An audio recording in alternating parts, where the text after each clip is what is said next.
mau kita mati di jalan mencari ridho Allah Subhanahu wa taala, kita akan turun bersama menumpahkan darah.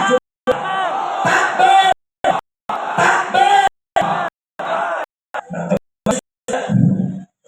Saya sudah sampai pemerintah tidak ramah lewat jalur khusus.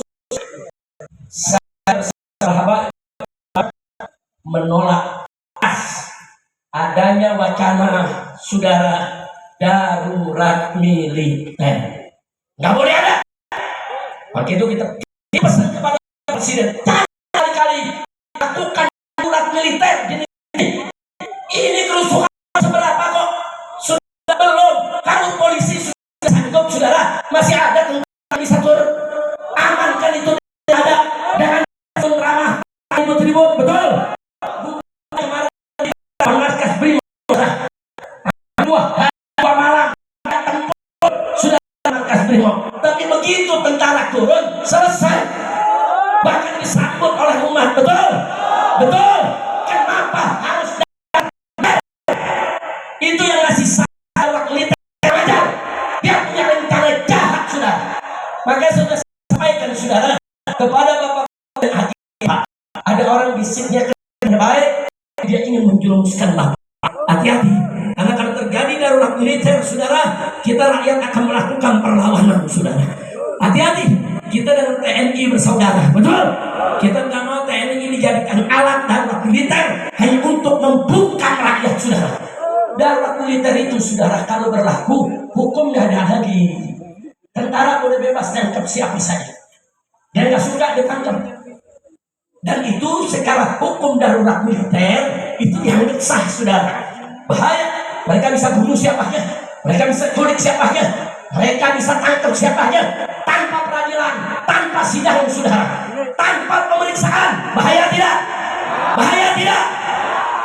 Kenapa tadi saya katakan ini berbahaya? Ini berarti mau adu domba tentara sama rakyat, saudara.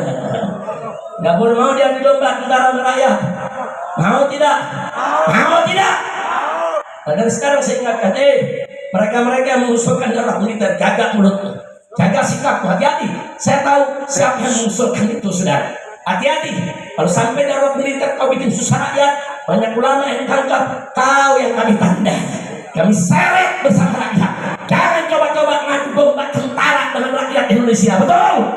Tentara adalah dari rakyat, oleh rakyat, untuk takbir. Angkat tangan semua, takbir. Takbir. Siap jaga agama, siap bela ulama, siap bela negara. Takbir. Sallu ala Nabi. Jadi kita ingatkan dari atas mimbar ini, semoga saya yakin orang-orang ini akan mendengarkan rekaman daripada ceramah ini, saudara. Saya peringatkan mereka, jangan sekali-kali mengusulkan kepada Bapak Presiden darurat militer. Ini dari reformasi sampai saat ini, perjuangan para ulama, para tokoh, para cendekiawan sejak 98, termasuk tokoh kita, yaitu Pak Din Samsudin, ini ikut jatuh bangun, saudara. Untuk apa? Untuk bagaimana menaikkan citra sipil, saudara. Jadi di sini, saudara, nggak boleh saudara sipil ini diganggu-ganggu dengan urusan kemiliteran. Jangan. Biarkan sipil itu bersaing, berkompetisi dalam politik. Biarkan supremasi sipil itu tetap ada di atas, saudara. Betul? Betul. Biarkan supremasi sipil itu ada di atas. Jangan diobok-obok oleh tentara. Kami hormat tentara, kami cinta tentara, kami bangga tentara. Tapi tolong jangan kami diadu domba dengan tentara. Setuju tidak? Nah, kira-kira saya sampaikan malam ini paham semua? Paham semua? Nah, jadi sekarang saya sudah suruhkan kemarin supaya umat Islam di mana-mana bikin posko-posko. Setuju tidak? Setuju tidak? Siap bikin pos-pos keamanan? Siap bikin pos-pos keamanan? Siaga satu, saudara. Saya sudah sampaikan dari tanggal 27 malam. Saya ceramah yaitu di Cipinang, saudara. Saya ceramah di Cipinang tanggal 27 malam. Saya sudah kasih tahu umat, hati-hati. Hati-hati. Ini setiap saat bisa ada kerusuhan. Jaga rumah-rumah Anda, jaga kampung Anda, jaga wilayah Anda, buka posko-posko. Jangan biarkan perusuh masuk ke kampung kita. Sebab kalau perusuh masuk ke kampung kita diacak-acak, kita yang akan rugi, saudara. Maaf, kalau orang-orang ini bisa lempar bom molotov ke rumah pejabat, besok dia bisa lempar bom molotov ke rumah kiai, saudara.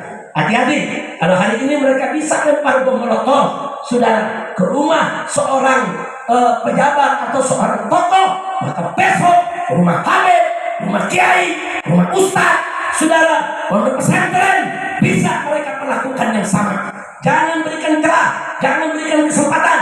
Jaga kiai kita, jaga ulama kita, jaga masjid kita, jaga pesantren kita, saudara. Jaga. Jangan sampai kita ditunggangi oleh mereka, saudara. Dan kalau mereka coba-coba kita nggak kenal, masuk ke kampung kita, mau serbu rumah ustaz kita, rumah kiai kita, habisi di tempat, saudara. Setuju tidak? Takbir, takbir, siap eksekusi, takbir. Jadi saya menyarankan begitu bukan lagi main-main, saudara. Saya tahu betul apa yang terjadi di atas, saudara. Ini lagi terjadi pergumulan politik yang luar biasa. Tapi tega-teganya mereka yang bergumul, mereka yang bergelut, mereka mengorbankan rakyat, saudara. Kok tega? Kau mau ribut-ribut, kau mau bergelut, kau merebut kekuasaan, urusan kau. Tapi rakyat yang dikorbanin dong. Jangan dong. Dan rakyat jangan difitnah. Rakyat turun difitnah. Saudara, katanya dibayar orang. Enggak. Rakyat murni turun, mahasiswa murni turun, saudara.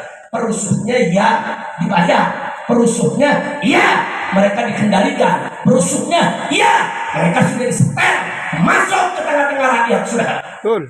Nah, kalau itu saudara, saya sudah sampaikan, saya minta supaya Bapak Kapolri segera diganti.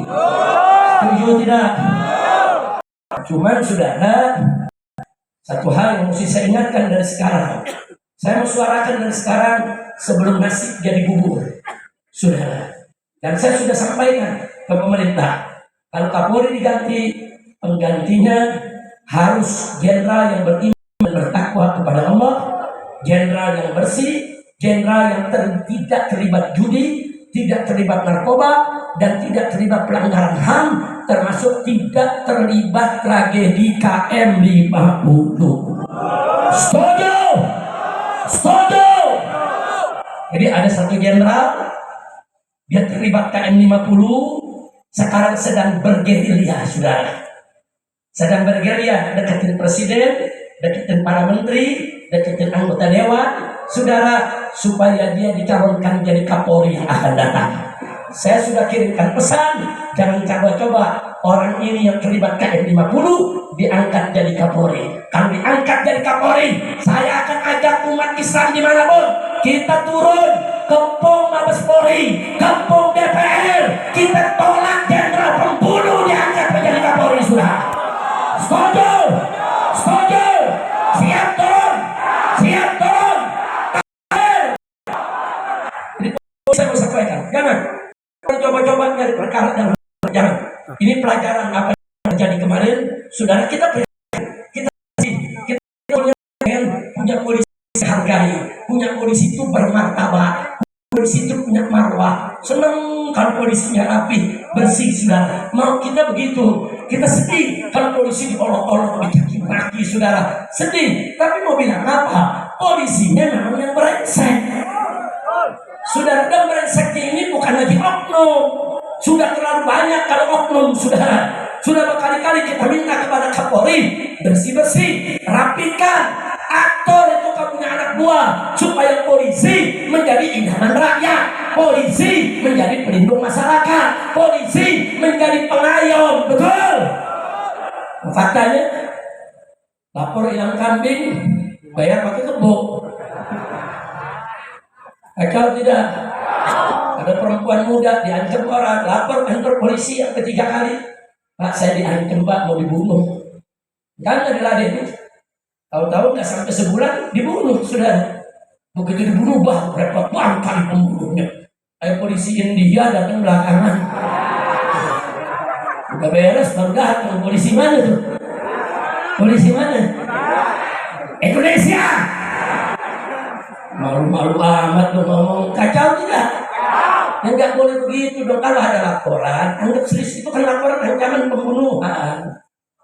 Kita jangan berspekulasi, nggak boleh berspekulasi. Kalau ada laporan dari masyarakat, yuk kerjain. Nah, insya Allah, mudah-mudahan dalam peristiwa yang terjadi sekarang ke depan, Polri melakukan reformasi. Amin. Setuju tidak? Reformasi Polri, setuju tidak? Dukung tidak? Kalau Polri sudah baik, bermartabat, saudara, dukung tidak? Takbir. Mudah-mudahan polisi berubah diri. Amin. Amin.